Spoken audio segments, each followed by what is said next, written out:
The explosion threw Xyrathek against the concrete barrier, her chitinous plates scraping against rough stone as projectiles screamed overhead. Blood, human blood, splattered across her observation tablet, the red droplets mixing with dust and debris. Her legs scrambled for purchase as she pressed herself lower, compound eyes wide with terror she'd never experienced in 2 decades of academic research. "Get down, Doc." The human voice cut through the chaos like a blade. Xyrathek's translator struggled with the colloquial term before settling on the closest approximation. Strong hands, impossibly strong for such a small bipedal frame, grabbed her shoulders and hauled her behind better cover. The human female who dragged her to safety had tears streaming down her dirt-streaked face, but her weapon never wavered from the firing position. "Stay with Cruz, Doc. She'll keep you breathing." Xyrathek's academic mind cataloged the interaction even as her survival instincts screamed. The human unit leader, Sergeant Tors, according to her files, had just issued a protective directive for a non-combatant alien observer.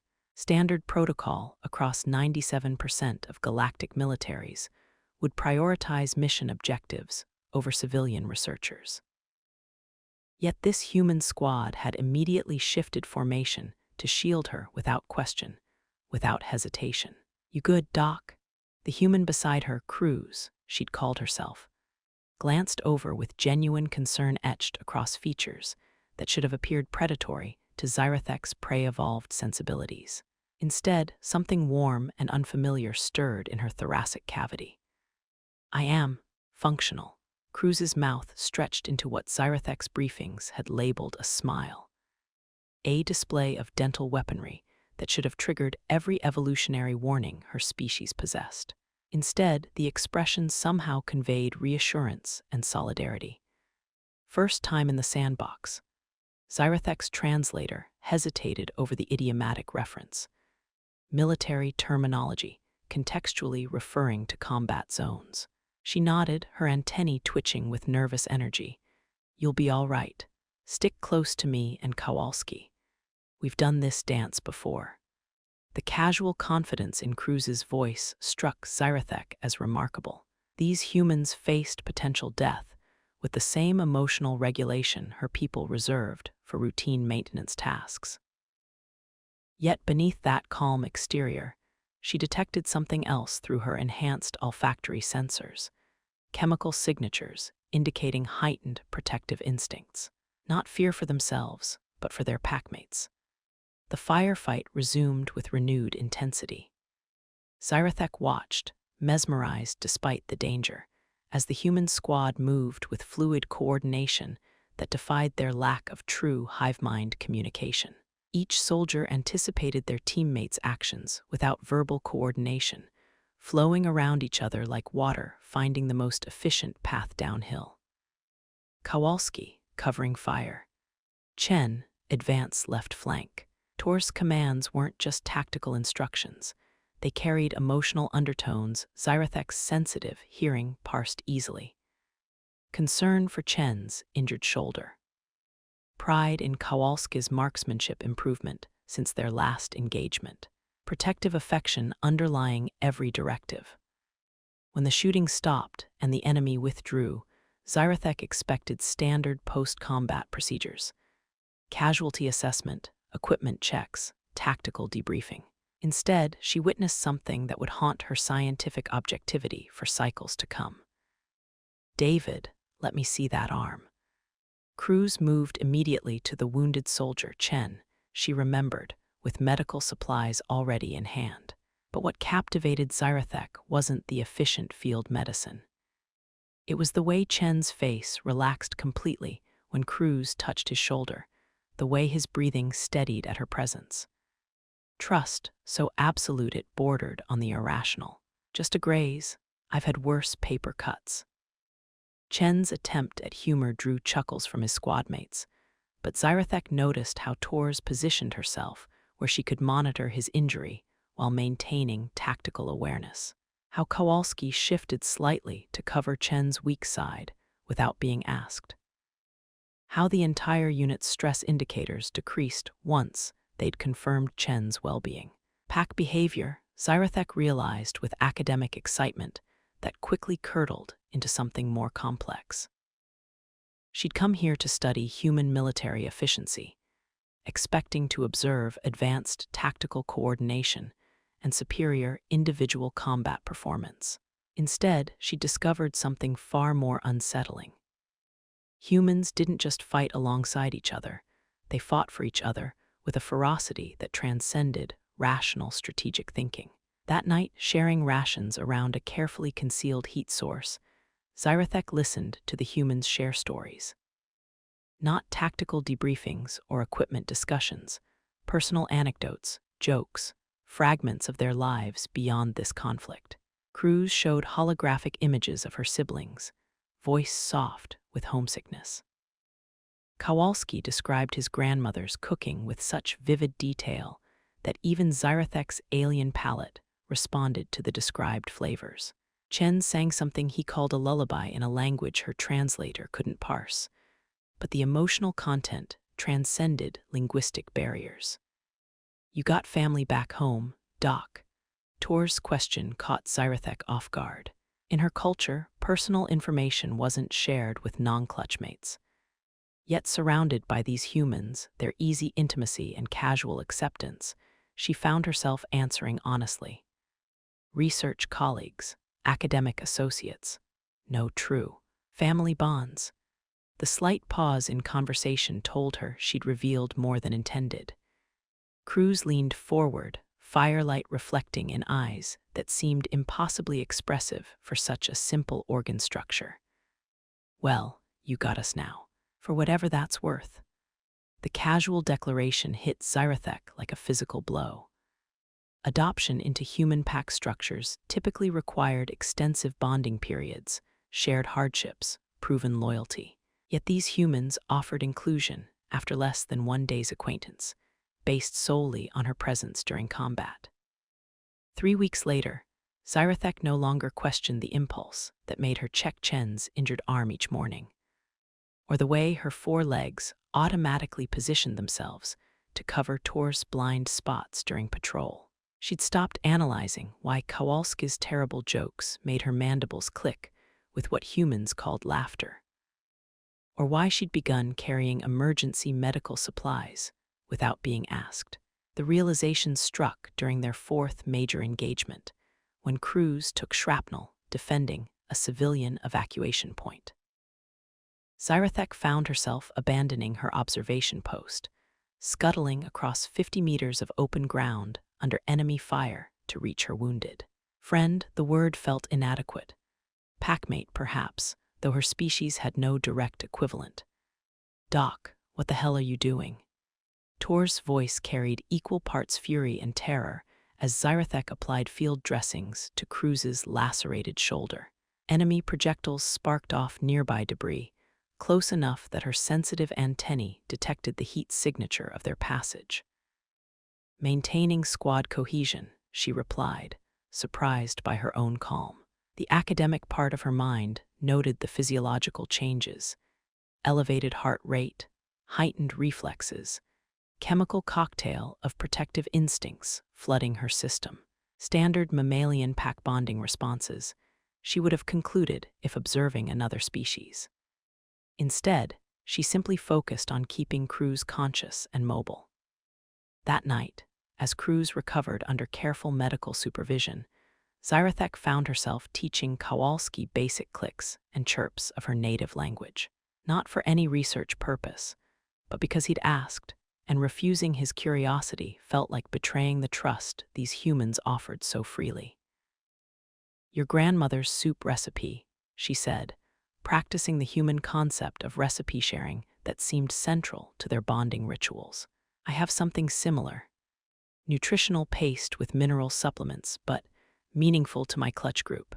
Tell us about it."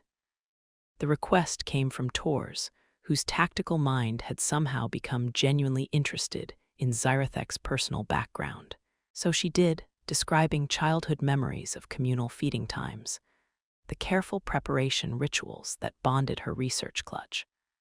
the way certain mineral combinations carried emotional significance beyond mere nutrition. When she finished, Chen was humming her description in musical tones, already incorporating her memories into one of his improvised songs. The casual acceptance of her alien experiences as valid additions to their shared narrative made something in her thoracic cavity tighten with unfamiliar emotion. 2 months into her embedded observation period, Zyrethek carried Cruz's sister's holographic image in her equipment pack.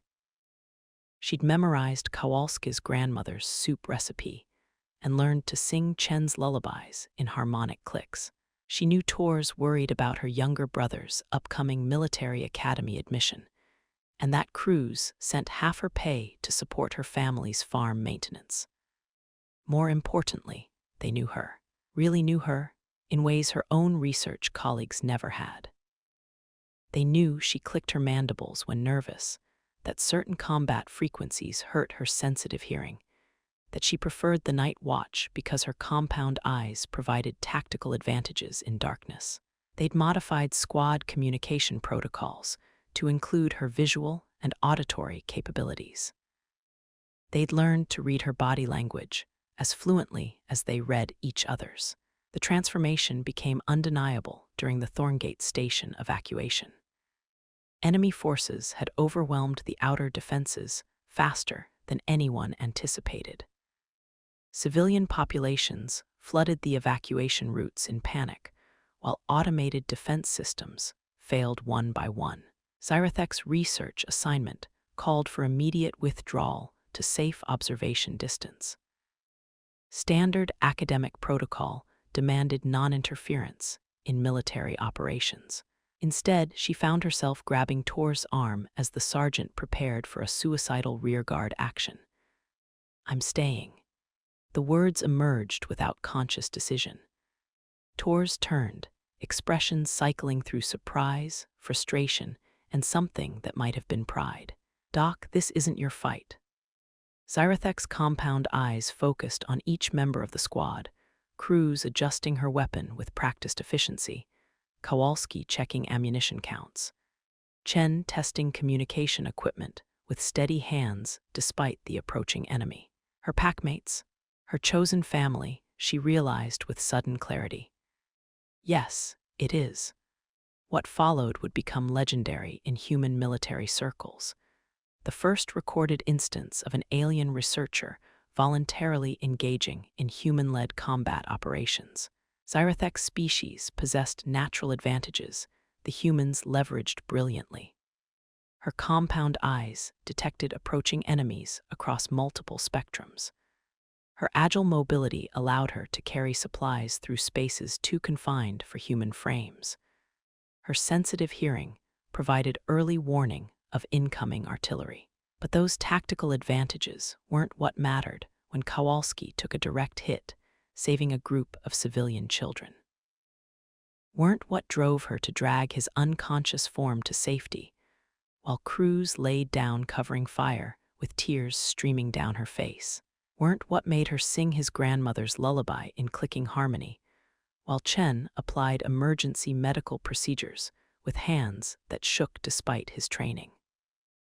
They held the evacuation point for 17 hours, long enough for 3,000 civilians to reach safety, long enough for reinforcements to arrive, long enough for Zyrethek to understand that pack bonds transcended species barriers in ways her academic training had never prepared her for.